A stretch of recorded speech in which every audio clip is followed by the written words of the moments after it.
আসসালামু আলাইকুম। নিজের বলার মতো একটা গল্পের আজকের আয়োজনে আপনাদেরকে স্বাগত জানাচ্ছি। আমি ইকবাল বাহার। আপনারা জানেন যে এই অনুষ্ঠানটা আমরা একটু ভিন্নভাবে করার চেষ্টা করি।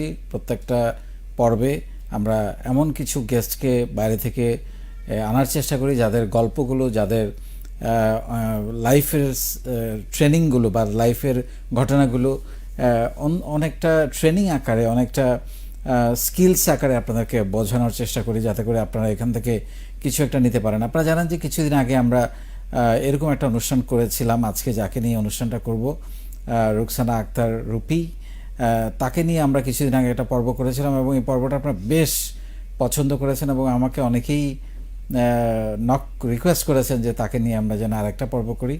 সো আমরা আপনাদের কথা রাখার জন্য এবং সত্যি সত্যি অনেকে পছন্দ করেছেন, কারণ আমি দেখলাম ইউটিউব এবং ফেসবুক মিলে প্রায় 2.5 লাখ মানুষ সেটা দেখেছে। So it's really amazing.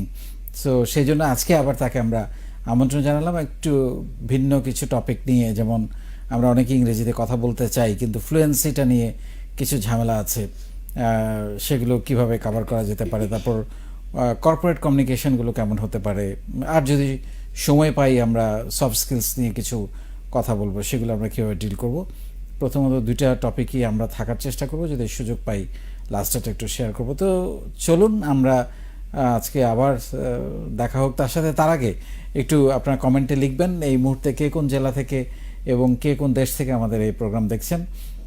এবং 14 তারিখ ভ্যালেন্টাইন ডে আসছে। সো সবাইকে অগ্রিম ভালোবাসা দিবসের শুভেচ্ছা জানাচ্ছি। এবং আমাদের জন্য আরেকটা মাইল ফলক, সেটা হচ্ছে যে আমরা নিজের বলার মতো একটা গল্প আমরা এই প্রথম বিদেশ থেকে, এই প্রথম না অবশ্যই দ্বিতীয়, বিদেশ থেকে একটা রিকগনিশন পেলাম। কিন্তু এটা একটু প্রথম এই কারণে, এটা একটা ওয়ার্ল্ড রেকর্ড যে আমরা 1000 দিন টানা আমরা শিক্ষকতা করেছি আপনাদের জন্য আমি, এবং এটা একটা ওয়ার্ল্ড রেকর্ড। এটা এর আগে কেউ কোনোদিন করে নাই। আজকে যিনি শিক্ষক এসেছেন আমাদের রুপি, তিনিও করেন নাই। সো আমরা যাই ওনার সাথে গল্প করি। রুপি কেমন আছেন? আলহামদুলিল্লাহ ভাই, আপনি কেমন আছেন? আমি ভালো আছি। Good to see you again. মানে ইনফ্যাক্ট বেশ প্রশংসা পেয়েছি আমাদের লাস্ট পর্বটা করার পরে। আমার কাছে অনেক রকম ইনবক্স এসেছে এবং কমেন্ট, অজস্র হাজারো কমেন্ট আছে সেখানে। প্রোগ্রামটা সবাই খুব পছন্দ করেছে। তো আমি ভাবলাম যে আমরা আরেকটু প্র্যাকটিক্যাল লেখাপড়া টাইপের ইংরেজি নিয়ে, আমি সেটা নাম দিয়েছিলাম এত সুন্দর করে ইংরেজিকে কীভাবে ভালোবাসা যায়, তাই না? সো নামটাও সবাই খুব পছন্দ করেছে, আমাকে বললো। সো আমরা আজকে যে টপিকটা নিয়ে আলাপ করব, তার আগে আপনি কিছু বলতে চান? তার আগে মানে আপনি কি বলবো, আপনি যদি সবাইকে আপনার শুভেচ্ছা জানাতে চান। বা শুভেচ্ছা তো না, কৃতজ্ঞতা জানাতে চাই সবাইকে, প্রত্যেককে আমাকে এত ভালোবাসা দেওয়ার জন্য। অ্যান্ড ভাইয়া আপনাকেও ডেফিনেটলি, কারণ আপনার ভাইয়া হয়ে না আসলে হয়তো এত মানুষকে আমি রিচ করতে পারতাম না, আমাকে মানুষ চিনতো না। তো এটার জন্য আমি সৃষ্টিকর্তাকে শুকরিয়া জানাই, আপনাকে এবং আপনার মাধ্যমে যারা অডিয়েন্স আছে, যারা এত এত দোয়া লিখে প্রতিদিন আমার ইউটিউব চ্যানেলে, মানে মানুষ এত মন থেকে দোয়া করে যে মানে এই জিনিসগুলো আসলে আমি নিজেও কখনো আগে বুঝতে পারিনি যে এগুলো মানুষ এত পছন্দ করবে, বা এত টেকনিক্যাল জিনিসগুলো যে ওনারা এত ইজিলি নেবে, যে প্রোনাউন্সিয়েশন রিলেটেড জিনিসগুলো, যে মানুষের ভেতরে এত আকাঙ্ক্ষা এটা শেখার। এবং সেটা যখন আমি ফ্রি দিচ্ছি, মানে প্রত্যেকেই লিখছে যে প্রতিদিন আমি এরকম পাই যে আপা আপনার জন্য অনেক দোয়া। তো এটা আমার জন্য অনেক বড় রিওয়ার্ড। আলহামদুলিল্লাহ, ধন্যবাদ সবাইকে। গ্রেট। আপনি কি কখনো এরকম ফিল করেছেন যে আপনি যখন বাংলা বলেন এটা ইংলিশের মতো শোনায়? জি। এটা কি প্রোগ্রামের টপিক? না না, বাট এটা অডিয়েন্সকে বুঝিয়ে দেওয়ার কোনো দরকার ছিল। হ্যাঁ, আমার যখন একদম ফার্স্ট আমার একটা রেকর্ডিং হয়েছিল, সেখানে হচ্ছে যে একটা ডকুমেন্টারিতে, তো আমি নিজেই বইয়ের জন্য ওটা রেকর্ড করছিলাম। তো আমার ইংলিশ পোর্শনটা যেটা হয় যে আমরা যখন ইংলিশে কথা বলি তখন তো আমাদের অর্গানগুলো ঠিক ওই ট্র্যাকেই চলে। তো তারপরে যখন ওই অ্যাকসেন্ট থেকে যখন আবার বাংলা হচ্ছে, তখন হচ্ছে যে আসলে ওই অ্যাকসেন্টটা যায় না, ওটা থেকে যায় বাংলা বলার সময়। অ্যান্ড আমি যখন পরে আবার শুনছিলাম রেকর্ডিংটা, আমার এত বিরক্ত লাগলো যে আমি বাঙালি একটা মেয়ে আর আমার বাংলার এই অবস্থা।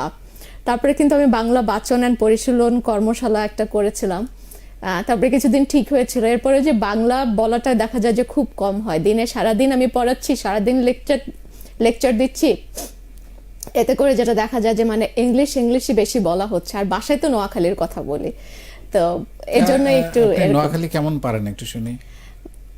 কি কইতাম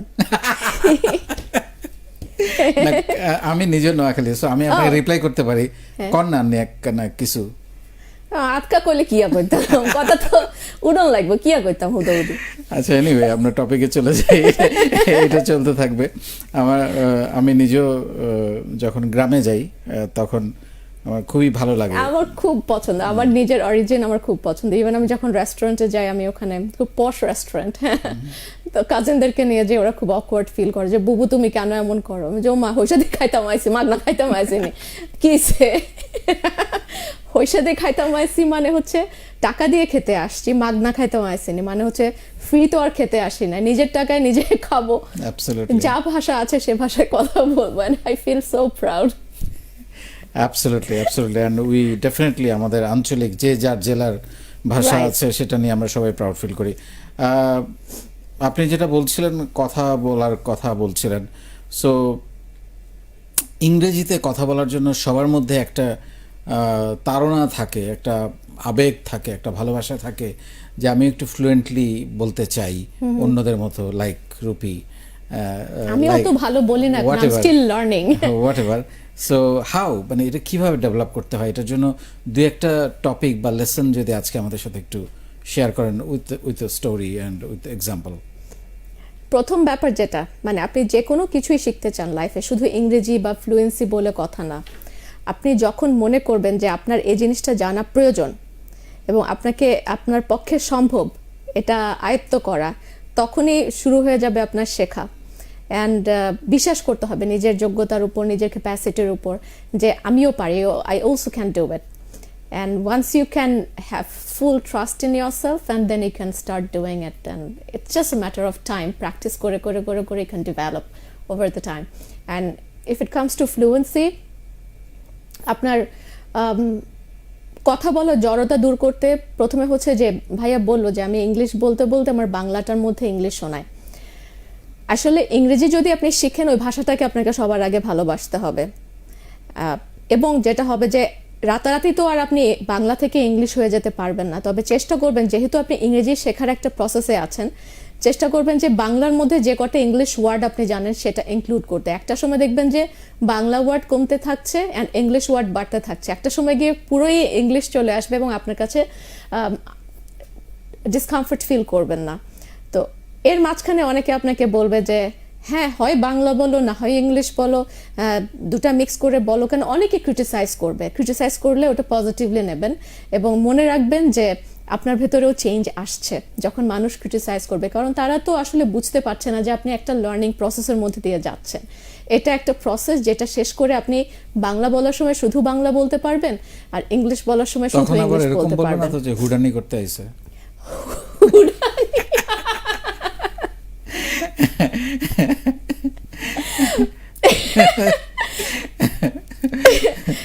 হ্যাঁ বলবে, এটা বলবে ফুটানি, এটা তাই অনেকে বুঝবে না। বুঝেছি, আমাদের নোয়াখালীর ভাষায় এটাকে বলে হুডানি। আচ্ছা, হ্যাঁ, বাঙালিদের জন্য ইংলিশ বলাটা তো একটা ফুটানি ডেফিনেটলি, কিন্তু আর সাথে সাথে মনে রাখতে হবে আমরা হচ্ছে গ্লোবাল সিটিজেন হতে চাই। আমরা তো উচ্চ শিক্ষার্থে গ্রামে যাচ্ছি না, আমরা উচ্চ শিক্ষার্থে দেশের বাইরে যাচ্ছি, সেখান থেকে আমরা শিখে এসে নিজের গ্রামকে উন্নত করছি, দেশকে উন্নত করছি। তো আমাদের মন মানসিকতাটা আরো উদার হতে হবে। অ্যান্ড যখন একটা ল্যাঙ্গুয়েজ আমরা শিখবো, সেই ল্যাঙ্গুয়েজটার সাথে সাথে তার কালচারকেও আমাদেরকে ভালোবাসতে হবে, সম্মান করতে হবে। আমরা বাংলা ভাষাভাষী, বাংলাদেশের জন্য আমরা জীবন দিয়েছি, রক্ত দিয়েছি, এর মানে এই না যে আমরা অন্য ভাষাকে শ্রদ্ধা করব না। কিন্তু এই যে আপনি বলছেন বারবার ভালোবাসতে হবে, এটার প্রতি ডেফিনেটলি ভালোবাসা ছাড়া পৃথিবীতে কিছুই হয় না, কিন্তু এই যে ফিয়ারটা দূর করবে কিভাবে? প্রথমে একটা তো হলো যে ওই যে লোক বলতে পারে ফুটানি করছে বা সে নতুন নতুন কিছু করছে, এটা একটা ভয়, ক্রিটিসিজমের একটা ভয়। এই ফিয়ারটা কিভাবে দূর করবে? মানে ওভারঅল একটা হচ্ছে নিজের দুর্বলতা, কারণ নিজের দুর্বলতা থাকবেই, সে তো শুরু করেছে, তারপর হচ্ছে আরেকজন আমাকে এটা নিয়ে ক্রিটিসাইজ করছে কিনা। ক্রিটিসিজমে একদমই পাত্তা দেওয়া যাবে না। যেটা বললাম যে আপনাকে যদি শিখতে হয় আপনাকে ডেসপারেট হতে হবে। আপনি তখনই এই ক্রিটিসিজমগুলোকে আপনি ইগনোর করতে পারবেন, ওভারলুক করতে পারবেন যখন হচ্ছে আপনার ভেতরে শেখার একটা আর্জ থাকবে। আপনি মানে এনি কস্ট আমাকে শিখতে হবে। যেমন আমার একটা ডক্টরের গল্প আমি বলেছিলাম আর জে কিবরিয়ার শোতে, যে উনি এত প্রমিনেন্ট একজন ডক্টর, একজন ডক্টর অনেক ভালো আর্ন করে যখন ওনারা প্রফেসর লেভেলে চলে যায়, তো উনি কেন ওনার এত প্র্যাকটিস বাদ দিয়ে লিসনিং ল্যাবে সারাদিন সময় দিচ্ছেন? কারণ তার ভেতরে যে একটা কাজ করে যে আমি এত সম্মান পাই সবার কাছ থেকে, কিন্তু আমি ইংরেজি না জানার কারণে এভাবে হিউমিলিয়েটেড হলাম, আমি এই না জানার গ্লানি নিয়ে আমি মরতে চাই না। তখন তার কাছে তার পেশা, তার চর্চা, তার টাকা, তার অর্থ কিছুই ম্যাটার করছে না, কারণ তার ভেতরে একটা গ্লানি কাজ করছে যে আমি ইংরেজি না জানার কারণে আমাকে হেয় হতে হয়েছে। সো আপনার কাছে যখন ইংরেজি শেখাটা ততটা প্রয়োজনীয় হবে তখনই আপনি শেখা শুরু করতে পারবেন। তখন কে কি বলছে সেটা ম্যাটার করে না। যে প্রেমে পড়লে যেরকম পুরো সবাই একদিকে থাকে আর সেই ভালোবাসার মানুষটা একদিকে থাকে, ঠিক একই জিনিস হতে হবে। সবকিছুই ভালোবাসা। আমি অবশ্য ওদেরকে যখন উদ্যোক্তা হওয়ার স্বপ্ন দেখে তখনও বলি যে প্রেমে পড়তে হবে, উদ্যোক্তা হওয়ার প্রেমে পড়তে হবে, আদারওয়াইজ তো আসলে সম্ভব না। ফ্লুয়েন্সির আমার কাছে আরেকটা জিনিস যেটা মনে হয় সেটা হচ্ছে যে মানে প্র্যাকটিস। আপনি যদি আমাকে স্টেপগুলো বলেন যে how to do that day in daily life. একটা পার্টিকুলার প্রসেস ফলো করতে হয়। আমরা অনেক প্রসেস ফলো করে আমরা ইংরেজি শিখতে যাই, যার কারণে আমরা কিছুদিন প্র্যাকটিস করে আবার ভুলে যাই চর্চা না থাকলে। আমি ভুলে যাওয়ার আগে আরেকটা প্রশ্ন করি, আপনি এটা মনে রাখবেন, আমাকে স্টেপসগুলো বলবেন মানে আমাদের শিক্ষার্থীদের জন্য। সেটা হচ্ছে যে এরকম অনেককে আমি দেখেছি, আমি নিজেও ইনফ্যাক্ট যখন প্রথম ইংরেজি শিখি তখন আমার মধ্যে এটা ছিল যে বাংলা সেন্টেন্সটাকে ট্রান্সলেট করে ইংরেজি বলতাম। এইখান থেকে বেরিয়ে আসবে কিভাবে? ইংরেজিতে স্বপ্ন দেখতে হবে, ইংরেজিতে ঘুমাতে হবে, ইংরেজিতে চলতে হবে। যেটা বললাম যে কালচারটাকে বুঝতে হবে, সেই কালচারটাকে আপনাকে অ্যাডপ্ট করতে হবে। যখন আপনি ইংলিশ বলছেন আপনার এক্সপ্রেশনে থাকতে হবে যে ইউ আর অ্যান ইংলিশ। এবং ইংরেজি কিন্তু কোনো জাতির নিজস্ব সম্পত্তি না, ইংরেজি ভাষা। যে ইংরেজি বলতে পারে, শুনে বুঝতে পারে, কমিউনিকেট করতে পারে, সেই একজন ইংলিশ। ঠিক আছে, এটা আমরা অনেকেই দ্বিমত করি, কিন্তু এটা আমাদের একদম হাতে কলমে পড়ালেখা করা, এটা রিসার্চ ওয়ার্ক, যেখান থেকে আমরা শিখেছি যে ইংলিশ হচ্ছে তারাই যারা ইংলিশ ল্যাঙ্গুয়েজে কমিউনিকেট করতে পারে। So English is a global language, it's not a personal property of any particular nation. তো এই ভুল ধারণাটা থেকে বাইর হতে হবে। আপনি যদি বুঝেন এবং আপনি বলা শুরু করে দেন, আপনিও একজন ইংলিশ। ব্যাপারটা হচ্ছে এরকম। এখন আসে যে স্টেপগুলো কি। ফার্স্ট স্টেপ হচ্ছে যে আপনার যে সাউন্ড প্রডিউসিং অর্গানগুলো আছে, আপনার ওরাল ক্যাভিটি, এখানে আমাদের জিভ আছে, আমাদের তালু আছে, আমাদের গ্লটিস আছে, আমাদের নেজাল ক্যাভিটি আছে, এই সব কিছু হচ্ছে সাউন্ড প্রডিউসিং অর্গানের একটা পার্ট। আমাদের টিথ আছে। তো এই সব কিছুকে হচ্ছে ইংরেজি ভাষাটা বলার জন্য অভ্যস্ত করা। আমাদের কি হয়, আমরা যখন আরবি পড়ি, আরবি যে ভাষা, সেই ভাষা কিন্তু সবগুলো বাংলা ভাষায় যে যতগুলো অক্ষর আছে, যে যতগুলো বর্ণ আছে, সেগুলো আরবি ভাষায় নেই। তো ওরা তো আছে, ওদের ট নাই, টি নাই আরবিতে, if I am not wrong. আচ্ছা, তো এরকম করে বাংলায় কিছু আছে। বাংলা ভাষাটা তো অনেক সমৃদ্ধ একটা ভাষা, যেটা ইংলিশে আবার সবগুলো ওরকম করে নাই। আবার ইংরেজি ভাষায় আছে মানে এফ, যেটা বাংলায় নেই। যদিও আমরা ফকে বলি ফ মানে ফুল ফোটে, ফুল ঝরে, ফালতু, ফাটাফাটি, হ্যাঁ আমরা বলি এভাবে, এই যে বাতাস বের করে, ফা টা ফা টি। তো এটা আবার বাংলায় হচ্ছে যে ফ সাউন্ডটা নাই, বাংলায় হচ্ছে ফ। তো আমরা যখন ইংরেজি শুদ্ধ উচ্চারণ করা শুরু করে দিব, তখন আমাদের আরবি উচ্চারণও ঠিক হয়ে যায়, আমাদের অনেক ক্ষেত্রে বাংলা উচ্চারণও ঠিক হয়ে যায়। যেমন আমরা তখন বুঝি যে ফ দিয়ে ফাগুন, ফালতু, ফুল, হ্যাঁ ফুলে ফুলে ফুলে ঢোলে ঢোলে। গান শিখেছিলাম আমি তখন ছোটবেলায়, শিল্পকলাতে গাইতাম যে ফুলে ফুলে ঢোলে ঢোলে। এখন বুঝিয়ে যে আল্লাহ কি বোকার মতো গাইতাম। সো ফোনেটিক্স পড়াতে গিয়ে আমার নিজের বাংলা অনেকটুকু ইমপ্রুভড হয়েছে, যদিও অ্যাকসেন্টের কথা আমি বলছি না, হ্যাঁ উচ্চারণের কথা বলছি। প্লিজ আপনারা মিশাবেন না, pronunciation and accent two different things. আঞ্চলিকতার টান বলে না, সেটা হচ্ছে অ্যাকসেন্ট, হ্যাঁ। আর প্রোনাউন্সিয়েশন হচ্ছে যে ভাষা সেটার মতো করে আমি উচ্চারণ করছি। তো ফার্স্ট স্টেপটা হচ্ছে যে সাউন্ড প্রডিউসিং অর্গানগুলোকে আমি যদি ট্রেন আপ করতে চাই তাহলে আমাকে অনেক অনেক বেশি টাং টুইস্টার প্র্যাকটিস করতে হবে। বাংলা যেরকম আমরা পাখি পাকা পেঁপে খায়, পাখি পাকা পেঁপে খায়, পাখি পাকা পেঁপে খায়, পাখি পাকা পেঁপে খায়, পাখি পাকা পেঁপে খায় বলি, ইংলিশেও ঠিক এভাবেই আমাদেরকে বলতে হবে। Please put the pen on the paper, এটা হচ্ছে ফার্স্ট সাউন্ড প্র্যাকটিস করার জন্য। Please put the pen on the paper, please put the pen on the paper, please put the pen on the paper. Sound practice করার সময় যেমন আমি বাংলা বলছি কি সাউন্ড প্র্যাকটিস করার সময়, আমি যখন প্র্যাকটিস বলবো যে বাংলায় বলছি তো প্র্যাকটিস হবে, নো আমি ইংলিশের মতো করে বলবো। এইভাবে করতে করতে করতে করতে চেঞ্জ আসে আস্তে আস্তে আস্তে আস্তে আস্তে। সো সাউন্ড দিয়ে হচ্ছে teacher told me to take the task, teacher told me to take the task, teacher told me to take the task. Then sound দিয়ে হচ্ছে can you cut the cake quickly, can you cut the cake quickly, sound practice করার জন্য অনেক অনেক হাজার হাজার আছে। তারপর she sells seashells by the seashore, she sells seashells by the seashore, she sells seashells by the seashore, and sound, দুই সাউন্ডের মধ্যে ডিফারেন্স। সো এগুলো করে করে করে করে সাউন্ড প্রডিউসিং অর্গানগুলোকে আপনি ট্রেন আপ করলেন, তখন ওরা হচ্ছে ততক্ষণ পর্যন্ত আপনাকে চর্চা করতে হবে যতক্ষণ পর্যন্ত আপনি কমফোর্টেবলি বলতে না পারছেন, যতক্ষণ পর্যন্ত আপনাকে চেষ্টা করে বলতে হচ্ছে ততক্ষণ পর্যন্ত আপনি চর্চা করে যাবেন। একটা মোমেন্টে এসে দেখবেন যে আপনাকে আর চেষ্টা করতে হচ্ছে না, অটোমেটিক হয়ে যাচ্ছে। she sells seashells on the seashore, natural হয়ে যাচ্ছে, তখন আপনি স্টপ করবেন, সারা জীবনের জন্য প্র্যাকটিস শেষ। সেকেন্ড স্টেপ কি? সেকেন্ড স্টেপ হচ্ছে প্রনাউন্সিয়েশন একটা একটা করে ঠিক করে, যেটা আমি প্রেফার করি। ফ্লুয়েন্সি মানে আমাদের একটা ভুল ধারণা আছে, আমরা মনে করি যে fluency is the speed of your speech, কে কত স্পিডে কথা বলতে পারে। হ্যাঁ, নো, বাংলা আমরা অনেকে বলি খুব ধীরে সুস্থে, হ্যাঁ ওইটা তার জন্য এটা তার কমফর্ট লেভেল, বাট স্পিডের সাথে ফ্লুয়েন্সির কোনো রিলেশন নাই। Fluency is actually the is, মানে আপনার লং পজ থাকবে না কথার মধ্যে, হ্যাঁ একটা স্পন্টানিটি থাকতে হবে, কতটা স্বতঃস্ফূর্তভাবে আপনি ওই ভাষাটাকে আপনি বলতে পারছেন। This is called ear fluency. And ইংলিশের ফ্লুয়েন্সির জন্য আপনার ডেফিনেটলি আপনাকে স্বতঃস্ফূর্ততা আপনাকে আনতে হবে, আপনি যেটা বলছেন সেটা বুঝে বলছেন কিনা। যখন আমরা যা বলি সেটা বুঝে বলি তখন কিন্তু আমাদের প্রপার এক্সপ্রেশনটা প্রপার ওয়ার্ডের জন্য চলে আসে। The word that I am uttering, I am adding proper emotion to that word, proper expression to that word. So তখন আপনার ন্যাচারাল একটা টোন আপনার চলেই আসবে। তো বুঝে বলা, আমরা তো সাধারণত ইংলিশ মুখস্থ করে বলি, নিজের নামটাও বলতে হলে আই অ্যাম রোকসানা এভাবে আমরা মুখস্থ করে বলি, এবং কেউ যদি নাম জিজ্ঞেস করে ইংরেজি আমাদের ভেতরে একটা ভয় কাজ করে, হ্যাঁ ইংলিশে বলতে হবে, আসলে নিজের নামই বলতে হবে, বাংলা যেমন ইংলিশেও তেমন। হ্যাঁ, তো এই যে সাইকোলজিক্যাল একটা ব্যারিয়ার কাজ করে আমাদের, যে ইংরেজিতে বলতে হবে, একটা দুঃস্বপ্নের মতো মনে হয় যে ইংরেজি শেখা, সবাই শিখতে চায় তারপরে ভুল করি। ওই যে মানে এতটাই আর্জ থাকতে হবে, এতটাই আপনার ভেতরে একটা জেদ থাকতে হবে যে আমি শিখে ছাড়বো, মানে আমি আশরাফুল মাখলুকাত, হ্যাঁ সৃষ্টির সেরা, আমার পক্ষে অসম্ভব কিছুই নাই। সো এটা হচ্ছে সেকেন্ড স্টেপ। থার্ড স্টেপটা হচ্ছে আপনার প্রপার প্রসেস ফলো করা।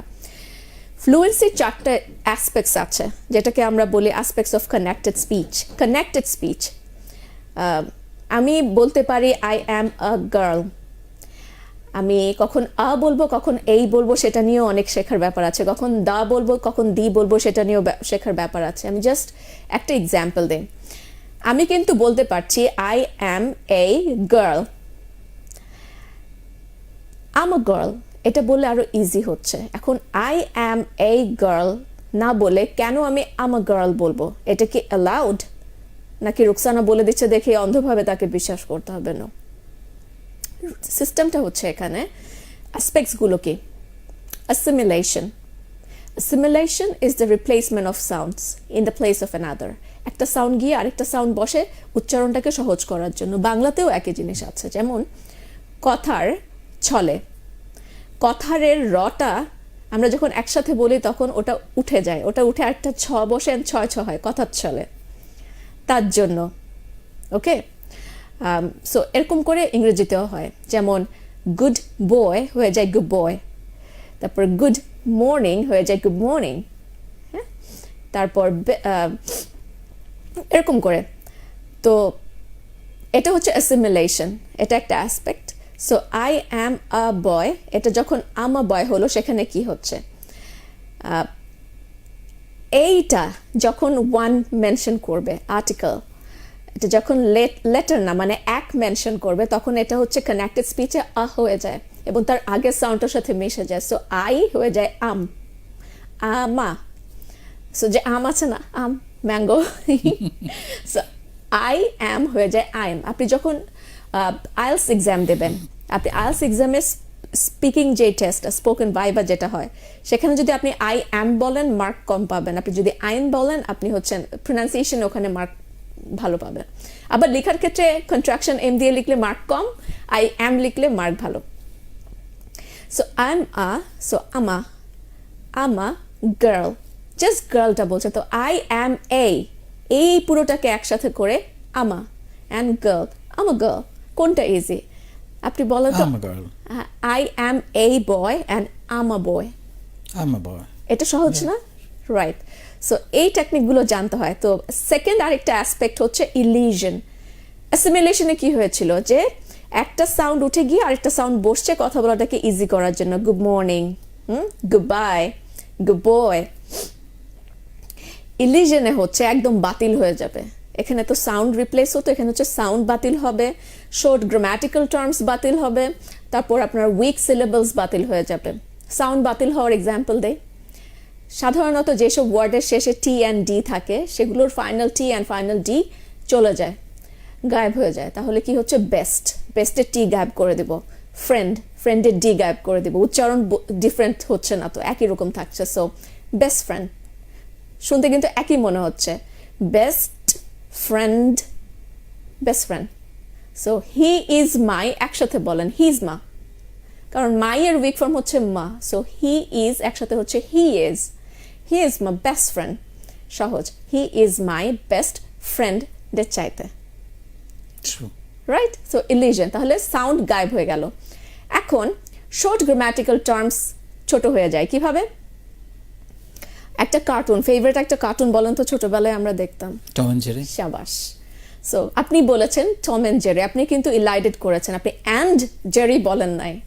So Tom and Jerry, boys and girls, ins and outs, black and white, এই যে অ্যান্ডটা হয়ে যাচ্ছে। So young and old, PNL, right. So এটা হচ্ছে ইলিশন।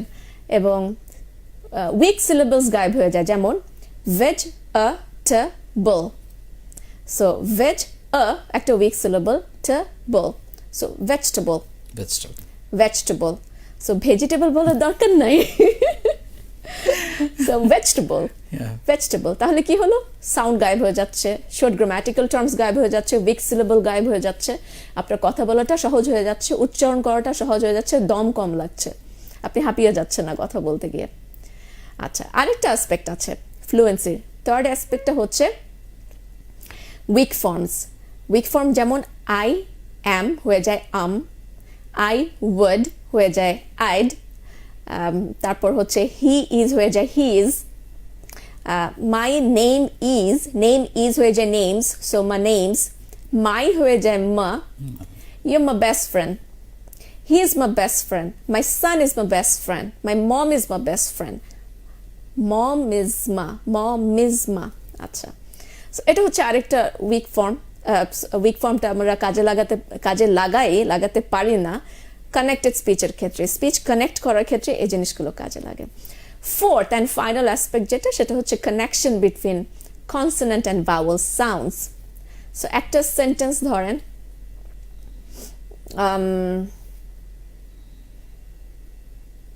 You are a, so you are weak ফর্মে হচ্ছে ইউরা, ইউরা, ওই যে আর এর রটা আয়ের সাথে কানেক্ট হয়ে যাচ্ছে। So you're a complete idiot.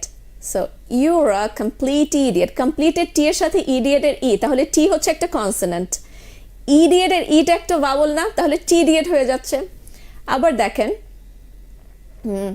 it's amazing, it's a, তাহলে it's এর সাটা হচ্ছে একটা কনসোনেন্ট, আ হচ্ছে একটা ভাওয়েল, সো সা হয়ে যাচ্ছে। it's a and amazing, it's amazing। আর আমরা বলি it is amazing। So it's amazing, fantastic। So এগুলো হচ্ছে ব্যাপার স্যাপার যেগুলো দিয়ে আপনি ফ্লুয়েন্সি শিখতে পারবেন। অ্যাবসলিউটলি। এখন এটা প্র্যাকটিস করার জন্য তাকে আসলে কি করতে হবে? মানে আমরা অনেক সময় বলি যে, যেমন আমরা তো এখন আপনি বলছিলেন যে মুখ এগুলো সব ঠিক করতে হবে, এগুলোকে একটু ট্রেন আপ করতে হবে, সেজন্য তাকে শব্দ করে পড়তে হবে, জোরে জোরে পড়তে হবে, পড়তে হবে। And the more you read properly, applying all these things, the more you train your as. এবং আপনার লিসনিং ক্যাপাসিটি আপনার ওরাল ফ্লুয়েন্সির চাইতে আপনার ভার্বাল মানে স্পোকেন ফ্লুয়েন্সির চাইতে আপনার লিসনিং ফ্লুয়েন্সি আগে ডেভেলপ করে যখন আপনি এই প্রসেসে আগান। ইভেন আমার স্টুডেন্টরা শুধু আমার ফ্রি ইউটিউবের ভিডিও দেখে ওরা লিখছে যে আমার তো লিসনিং অনেক ইমপ্রুভ হয়ে গেছে আপা, আমি নিজেই টের পাচ্ছি। এক্স্যাক্টলি, আমি ওইটাতে আসতে যাচ্ছিলাম, লিসনিংটা। মানে আমরা তো আসলে বাঙালির কিন্তু একটা খুব ভালো গুণ আছে, আমরা বলতে পছন্দ করি, শুনতে না। এটা খারাপ গুণ, ভালো গুণ না। সো আমাদের শোনার অভ্যাসটা কিভাবে তৈরি করতে হয় সেটা সব ক্ষেত্রে, বাংলার ক্ষেত্রেও তাই, ইংরেজির ক্ষেত্রেও। আমার ফর্মুলা দুইটা একই। Absolutely, you have to be a good listener. এটা প্র্যাকটিসটা আমি যেটা করি, আমি আমার স্টুডেন্টদেরকে নর্মালি হচ্ছে ইংলিশ যে মেলোডিয়াস রোম্যান্টিক মানে সবসময়কার যে লাভ সংগুলো থাকে সেরকম কিছু সং আমার কাছে আছে যেটা আমি ক্লাসে প্র্যাকটিস করে, যে অ্যাসপেক্টগুলোর কথা বললাম। আমি একটু বলে নেই, দর্শক আপনারা অনেকেই জানেন নিজের বলার মতো গল্পের উনি কিন্তু রেগুলার টিচার। সো গত শনিবার উনি ক্লাস নিয়ে আছেন, এবং আগামী কয়েকটা শনিবার, আরও 9টা শনিবার উনি আপনাদের জন্য ক্লাস নেবেন, এবং আপনারা কিন্তু ওনাকে পাচ্ছেন। সো যত বেশি শিখে নিতে পারেন এটা হচ্ছে উদ্দেশ্য, সেই কারণে। এবং উনি ফ্রি ক্লাস করাচ্ছেন, এটা হচ্ছে থ্যাঙ্কস টু হার। মানে এটা রিয়েলি ওয়ান্ডারফুল যে উনি আমার ডাকে সাড়া দিয়ে আপনাদের জন্য ফ্রি ক্লাস নিতে। আমার এখানে সব ফ্রি, আমার সঙ্গে আমাকে অনেক জিজ্ঞেস করে যে আপনি তো নিজে ফ্রি করান, লোকজনকে এনেও ফ্রি করান। আমার সঙ্গে যারা মেশে তারা আমার মতো হয়ে যায়, কিছু করার নাই আর কি। না, একই রকম মানুষগুলো একসাথে তো থাকে। হ্যাঁ, ডেফিনেটলি। সো লিসনিং নিয়ে কথা বলছিলাম। তো আমি যেটা করি যে এক হচ্ছে যে এই জিনিসগুলো সবাই টেকনিক্যালি অ্যাভয়েড করে যায়। ইভেন ক্লাসরুম সিচুয়েশনও একটা টিচারকে যখন স্টুডেন্ট জিজ্ঞেস করে যে ম্যাডাম এটার উচ্চারণ কি হবে বা এটার উচ্চারণ এমন কেন হবে, টিচাররা এই বেসিক জিনিসগুলো না জানার কারণে ওরা বাচ্চাদের কোয়েশ্চেনটা একটু টেকনিক্যালি ওনারা অ্যাভয়েড করে যান। সব টিচার যে সমানভাবে ফোনেটিক্সের নলেজ রাখেন তা কিন্তু না। অনেক সময় আমরা অন্য স্ট্রিমে পড়াশোনা করেও আমরা ইংলিশ টিচার হই, বা ক্লাসে স্কুলে আমরা টিচিং দেই ইংলিশ। তো এটা একেবারে কিছু না, বা কাউকে হেয় প্রতিপন্ন করার জন্য না, সবার প্রতি পূর্ণ সম্মান রেখে আমি বলছি যে এটা খুবই স্বাভাবিক। আমরা যেটা জানবো না সেটা আমাদের স্টুডেন্টদেরকে তো আমরা দিতে পারবো না। আমি যেটা করি যে একে হচ্ছে জিনিসগুলো সবাই অ্যাভয়েড করে। তো আমি সবসময় চাই যে সবচেয়ে কঠিন যেটা, যে কেউ শিখতে চায় না বা শেখাতে চায় না, সেটাকে কত মজার করা যায়, কত ইনোভেটিভ অ্যান্ড ক্রিয়েটিভ করা যায়, ইন্টারেস্টিং করা যায়। তো এই ফোনেটিক্স তো সবাই অ্যাভয়েড করে যেত, উচ্চারণের ব্যাপারগুলো, সাউন্ডের সিম্বলের ব্যাপারগুলো। তো আমি এগুলোকে খুব ফান ওয়েতে শেখাই। অ্যান্ড লিসনিংয়ের প্র্যাকটিসটা আমি হচ্ছে যে এই জিনিসগুলো আমি অ্যাপ্লাই করে দিই। লার্নার ফ্রেন্ডলি একটা অ্যাপ্রোচ, সেটা হচ্ছে যে গানের মধ্যে যেমন অ্যাসিমিলেশন বলেছিলাম যে সাউন্ড চলে যায়। সো অ্যাসিমিলেশনের একটা রুল এরকম আছে যে এস এর পরে ওয়াই থাকলে সেটা শ সাউন্ড হয়ে যায়। সো মিস ইউ হয়ে যায় মিস ইউ। তো ওরকম একটা গান আছে যে I miss you like crazy. তো ওখানে সিঙ্গারই এভাবে বলছে I miss you like crazy, যে হ্যাঁ রুকসানা ম্যাডাম বলছে মিস ইউ কে মিস ইউ বলতে হবে। সো আমি বলছি এই যে দেখো প্রমাণ, ওরাই বলছে I miss you like crazy. তো এরকম করে আর don't you know I need you so don't you know আমি বলি যে ট প্লাস ইয়া মেক্স এ চ sound, like I meet you soon I let you go. So don't you ট প্লাস ইয়া হয়ে যাচ্ছে চ সাউন্ড। আমি গান নিয়ে আসি, ওই যে একটা গান আছে না, oh yeah I love you more than I can say. So ওখান থেকে, তো ওখানে একটা লাইন আছে এরকম, don't you know I need you so tell me please I got no. হ্যাঁ, সো ডোন্ট ইউ ওখান থেকে ওই গান দিয়ে ওদেরকে বলে যে প্র্যাকটিস করে, এই গানটা নেক্সট টাইম প্র্যাকটিস করে আসবেন, ক্লাসে গাইতে হবে। ওরা তো খুব আগ্রহ নিয়ে অ্যাপ্লাইও করে, শেখে। তারপর নিড ইউ, ড প্লাস ওয়াই হয়ে যায় জ sound. So need you, I need your help, I'll add you in my friend list. হ্যাঁ, so don't you know I need you so গানও শিখে ফেলে, শুনে শুনে মজাও পাচ্ছে, বোর লাগছে না, যথেষ্ট সময় দিচ্ছে, প্র্যাকটিসও হয়ে যাচ্ছে, গানও গাইতে গাইতে প্র্যাকটিস হয়ে যাচ্ছে। অ্যান্ড একটা গান যে কোনো একটা প্রোগ্রামে গিয়ে দিতে পারছে প্রপার প্রোনাউন্সিয়েশনে, they feel quite empowered. So I do this, and আপনারাও এটা চেষ্টা করতে পারেন। আমার ইউটিউব ভিডিও দেখে সাউন্ড শিখে নেবেন অ্যান্ড ইংলিশ গানে অ্যাপ্লাই করবেন। না, এটা খুবই গুরুত্বপূর্ণ, কারণ আমরা আসলে অনেক সময় বিশেষ করে আমরা যখন ইংরেজি শুনি অনেক কিছু আমরা কানেক্ট করতে পারি না। এটার কারণ হচ্ছে আমরা শোনা কানটা ঠিক হয় নাই, এটাই সবচেয়ে বলা হয় আর ইউ ডোন্ট আন্ডারস্ট্যান্ড হোয়াট, আপনারা যেটা আসলে আমরা যেটা জানি সেটা শুনি। আমি ধরেন আপনি আমাকে বললেন হোয়াট, আপনি আমাকে বললেন rupee what's your name.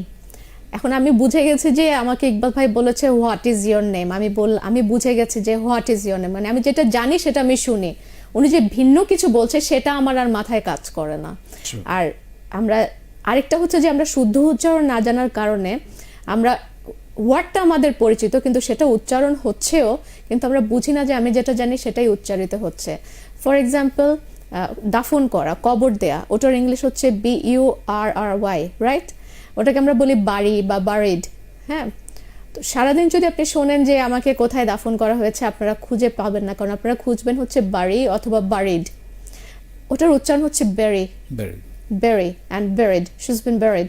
Okay, so এই জিনিসগুলো জানতে হয়, মানে আমরা যদি এই জিনিসগুলো খুঁটিনাটি শুধু মোস্ট কমনলি ইউজড ওয়ার্ডসগুলাই আপনি কারেক্ট করে ফেলতে পারেন নিজে নিজে। তাহলে প্র্যাকটিসের জায়গাটাতে আমরা এরকম বলতে পারি যে তুমি অনেক বেশি শোনো, অ্যাবসলিউটলি অনেক বেশি ইংরেজি নিউজ বলো বা মানুষের কথা বলো বা মোবাইলে কানে দিয়ে গান শোনো, বা সিনেমা দেখলে সিনেমার মুভিজ দেখলে সেগুলো শোনা। আমরা অনেক সময় দেখাতে এত বেশি মনোযোগী হয়ে যাই সে কি থ্রু করছে, আমরা তো শুনি না, আমরা সাবটাইটেল দেখা শুরু করে দিই সাবকনশিয়াস মাইন্ডে। Yes, you are right. আমি সবসময়, আমার সাথেও এটা হয়, আমি মুভি দেখার সময় সাবটাইটেল যদি অন করা থাকে আমার সবসময় ওটার দিকে চোখ চলে যায়, আর সাউন্ড কমিয়ে দিয়ে সাবটাইটেল দেখে দেখে মুভি দেখার একটা হ্যাবিট আমাদের অনেক আছে, যে অন্যরা যাতে ডিস্টার্ব না হয়। মানে ইংরেজি শেখার ক্ষেত্রে আপনি হচ্ছে গান শুনে শুনে ইয়ে করবেন, লিরিক্স সামনে রাখবেন, উচ্চারণটা খুব রাতারাতি চেঞ্জ হবে। আর মুভি দেখার সময় সাউন্ড খুব বাড়িয়ে হাই ভলিউমে দিয়ে সাবটাইটেল অফ করে দেখবেন। এবং এই শোনাটা যে বলার প্র্যাকটিসে কত বেশি হেল্প করে এটা আমরা অনেকে জানি না। আমরা হয়তো ভাবি যে আমি বোধহয় পড়ে শিখে, তার চেয়ে বেশি আগে দরকার শোনা। এই যে আপনার কথাটা খুবই ইম্পর্টেন্ট ভাইয়া, যে আমরা বাংলা কিভাবে শিখেছি, আমরা কি আগে শুনিনি? আমরা কি আগে সমাস, কারক, বিভক্তি এগুলো শিখতে গিয়েছি? নো, আমরা বাংলার ফার্স্ট দুটো স্কিল কি, লিসনিং অ্যান্ড স্পিকিং। জন্মের পর থেকে আমরা লিসন করেছি, চারপাশে মানুষ কথা বলেছে, and then we try to imitate them, try to copy them and try to utter one or two single sounds and then complete words and then phrases and then complete sentences, তারপরে complex sentences. So English যদি আমরা এভাবে শেখা শুরু করি, এখনো সময় আছে। বেশি হলে একটা ল্যাঙ্গুয়েজ অ্যাডপ্ট করতে একটা বাচ্চার 1 থেকে 2 বছর লাগে। সো আমরা বড়রা কি 1-2 বছর লাগবে আমাদের, যদি আমরা আন্তরিকতা দিয়ে প্রপার ওয়েতে আমরা শেখা শুরু করি। Listening, true listening, listen first, listen a lot. এবং আমার মনে হয় এই ক্ষেত্রে বাচ্চাদেরকে ফলো করার চেয়ে ভালো উদাহরণ কোনো বিকল্প নাই। বাচ্চারা they learn naturally, they are natural learners. But আমাদেরকে একটু ফর্ম শিখতে হয় কেন? আমরা তো একটু এদিক ওদিক এলোমেলো শিখে একটু অভ্যস্ত হয়ে গেছি। তো কোন জায়গাটাতে এলোমেলো আছে, কোন জায়গাটাতে একটু মানে একটু ঠিকঠাক করতে হবে, সেটা জানতে হলে একটু ফর্মটা, একটু গ্রামারটা জানতে হয়, যে ও আচ্ছা আমার এখানে প্রবলেমটা হচ্ছে, তাহলে এটা এখন থেকে এরকম হবে। যদি আমরা কিচ্ছু না জানতাম, আমাদের জিরো নলেজ থাকতো, তাহলে কিন্তু আমাদের লার্নিংটা ন্যাচারাল হতো। খুব সিম্পল না যে ধরেন আমার নোয়াখালীতে আমাদের যে বাচ্চাগুলো জন্মাচ্ছে, সে নোয়াখালী ভাষায়, নোয়াখালীর ওরা অনেক ট্যালেন্টেড, হ্যাঁ কথা নোয়াখালী ভাষাতেই কথা বলছে, কারণ তার বাবা মা সারাক্ষণ নোয়াখালীতে কথা বলে। আবার সেই নোয়াখালীর মানুষ আবার যখন ঢাকায় থাকছে, তাদের সন্তানরা কিন্তু শুরু থেকেই মানে ঢাকার শুদ্ধ ভাষায় কথা বলা প্র্যাকটিস করছে। আবার এই নোয়াখালী বা অন্য যে কোনো জেলার, কুমিল্লা, ফেনী, বরিশাল, সে যখন আবার দেশের বাইরে থাকছে, তার বাচ্চারা ডে 1 থেকেই কিন্তু পারছে ইংলিশে কথা বলছে। আবার তো নোয়াখালীর সায়েন্স অ্যান্ড টেকনোলজি একটা ইউনিভার্সিটি আছে, সেটার অনেকগুলো স্টুডেন্ট আমার কাছে ফোনেটিক্স শিখেছিল। ভাই আপনি বিশ্বাস করবেন না, মানে আপনি যদি চোখ বন্ধ করে শোনেন, আপনি বিশ্বাস করতে পারবেন না যে ওরা বাঙালি না বাইরের। এত সুন্দর ওরা অ্যাডপ্ট করেছে, এত ব্রিলিয়েন্ট ওরা, মাশাআল্লাহ, ফ্যান্টাস্টিক। আমি ওদেরকে মানে এখনো they are connected to me and fantastic. একটা মেয়ে রোকসানা আর একটা মাহমুদ, প্রচণ্ড ভালো ওরা এই জিনিসটাকে রিসিভ করতে পেরেছে অ্যান্ড কানেক্ট স্পিচ যেরকম সেরকম। যখন রিডিং পড়তে দিলাম, আমি রিডিং প্র্যাকটিস করতে দিলাম, কারণ আমার অ্যাপ্লিকেশনটাই আমি ওদের প্র্যাকটিক্যাল রিডিংয়ে দিই, যে জোরে জোরে পড়ো, তাহলে শোনাটাও তাদের অভ্যস্ত হয়। মানে ঠিক যেভাবে ইনস্ট্রাকশনটা দিয়েছিলাম তারা সেভাবেই ফলো করেছিল, অ্যান্ড মাশাআল্লাহ আর নোয়াখালীদের একটা বেসিক প্রবলেম থাকে হচ্ছে যে আমরা পি কে এফ বলি আর এফ কে পি বলি, যে শুদ্ধ ভাষায় যদি একটু বলতে চাই বলি যে হি ইজ মাই ফাদার, হ্যাঁ, আর শি ইজ মাই পার্টনার, এরকম। So F A T H E R বলি ফাদার শুদ্ধ ভাষায়, and P A R T N E R বলি পার্টনার। এই পিওটি ফট বলি এফ ও টি পট, এ ধরনের একটা ব্যাপার চলে আসে। সো নোয়াখালীদেরকে আপনারা যতই বুঝছেন মানে একটু যতই রিডিকিউল করেন, আসলে আমরা ছাড়া মানে পৃথিবী অচল। সবাই তার জেলাকে ভালোবাসে একদম। ডেফিনেটলি, বাট আমার একটু অন্যরকম ভাবে সব জেলাকে বেশি ভালোবাসতে হয়। ওটা আমি বুঝছি। সো এনিওয়ে, না, আই রিয়েলি অ্যামেজড, কারণ হচ্ছে আমি এত জেলার ছেলেমেয়েদের সাথে না মিশলে আমি বুঝতেই পারতাম না হাউ সুইট, সব জায়গাতে এই হাউ ট্যালেন্ট সুইট আছে, দে হ্যাঁ, আর। সব জায়গায় ট্যালেন্ট আছে। অ্যাবসলিউটলি। আর আমরা বাঙালি মানে আমাদের এই মাটির মধ্যে আলাদা একটা ট্যালেন্ট আছে, মানে এটা অস্বীকার করা যায় না। অ্যাবসলিউটলি। আমরা চিন্তা করেছিলাম 3টা টপিক নিয়ে কথা বলবো, সম্ভব হচ্ছে না, আমাদের 3টা টপিক নিয়ে 3টা শো করতে হবে, সেটাই দেখা যাচ্ছে। সো আমরা already cross our time, so আমরা শেষ করতে হচ্ছে। এবং ফাইনালি আপনি যদি কিছু বলতে চান। ফাইনালি একটা কথাই বলবো, be positive, think positive, and believe that you can do it and you will be able to do it. It's just the future reality. আজকে থেকে শুরু করলে কালকে এক স্টেপ এগিয়ে যাচ্ছেন। চিন্তা করতে করতে অনেক সময় লাগে, চিন্তা করার কিছু নেই। যদি গ্লোবাল সিটিজেন হতে চান, পৃথিবীর একজন নিজেকে মনে করতে চান, এই ইন্টারন্যাশনাল ল্যাঙ্গুয়েজ শিখতেই হবে, কোনো বিকল্প নেই। যদি শুরু থেকেই শিখছেন, why not learning it in the best possible way, যে প্রপার প্রোনাউন্সিয়েশন দিয়ে, প্রপার অ্যাকসেন্টে। চেষ্টা করতে তো ক্ষতি নেই। সবার জন্য শুভকামনা থাকলো, ভালো থাকবেন। Thank you so much. আজকে আপনি এসে আমাদেরকে আবারও ধন্য করলেন, এবং ডেফিনেটলি আমরা অনেক কিছু, আমাদের দর্শকরা অনেক কিছু শিখলো, জানলো, এবং এটা তারা রিয়েল লাইফে প্র্যাকটিস করতে পারলে ডেফিনেটলি তারাও এগিয়ে যাবে। আপনাকে অনেক ধন্যবাদ। ধন্যবাদ আপনাকে ভাইয়া। আসসালামু আলাইকুম। শুনলেন, আসলে আমাদের আজকে এই অনুষ্ঠানটা যে অবজেক্টিভটা ছিল সেটা হচ্ছে যে আমরা চাই যে আপনাদের মধ্যে একটা ইংরেজি ভালোবাসা তৈরি হোক, একটা ইংরেজির ফ্লুয়েন্সি, যেটা আমরা আলোচনার মধ্যে বলছিলাম। ফ্লুয়েন্সি মানে হচ্ছে স্পিডে দ্রুত কথা বলা না, ফ্লুয়েন্সি মানে হচ্ছে কমফোর্টেবলি আপনি যাতে বাংলা যেভাবে বলেন খুবই কমফোর্ট জোনে থেকে, সেভাবে যাতে কোনো আটকে না গিয়ে, হ্যাঁ, বাংলা ট্রান্সলেট করে, বাংলাটাকে ইংলিশ ট্রান্সলেট করে আপনার ইংরেজি বলতে না হয়। সেই কারণে মূলত আজকের এই শোটা, এবং এইখান থেকে আমরা আসলে যেটা স্বপ্ন দেখতে পারি, প্র্যাকটিসটা যে ফলোগুলো, টিপসগুলো দেওয়া হলো, এই টিপসগুলো নিয়ে আপনারা প্র্যাকটিস করতে পারেন। স্বপ্ন দেখেন এরকমটা যে আমি এরকম কোথাও কোনো একটা স্টেজে দাঁড়িয়ে আধা ঘন্টা 1 ঘন্টা ইংলিশে বক্তৃতা দিব, সেরকম একটা স্বপ্ন দেখেন। আমার মনে হয় এটা পসিবল। অনেক ধন্যবাদ।